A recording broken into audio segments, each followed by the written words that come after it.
nëse një njeri është musliman, pra ka thënë shahadetin, por nuk fal namaz, a quhet musliman apo është kafir? Po ti the vetë, një njeri është musliman që ka thënë shahadetin. Gjysma e pyetjes bie ndesh me gjysmën e parë.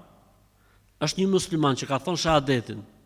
Mirë, musliman që pas ka thënë shahadetin, por nuk fal namaz. A është musliman apo kafir? Po atëherë ti duhet të kishe thonë një njeri i cili ka deklaruar shahadetin, por nuk fal namaz.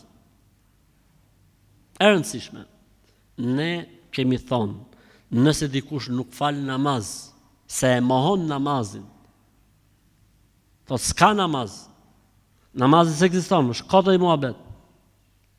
Ky njeri është kafir edhe nëse falet 5 herë në ditë. Vjen falet për sport, për shnet. Është kafir i pa fe, mohus. Nëse dikush thotë gjë, namazi është farz, unë e di shumë mirë, nuk e mohoj kurrë, nuk i bja hasha.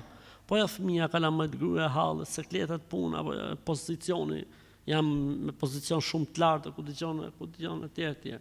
Ky nuk e mohon namazin, nuk i bja hasha namazin. A muhaxhirin bën, ose i vepër tjetër të islamit që është dalluese si vepër e islamit e bën, atëherë ky njeri është musliman, gjynafçar.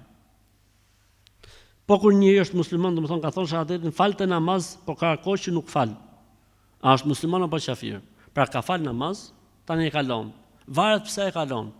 Nëse e kalon namazin se e mohon, është i pa fe, është kafir.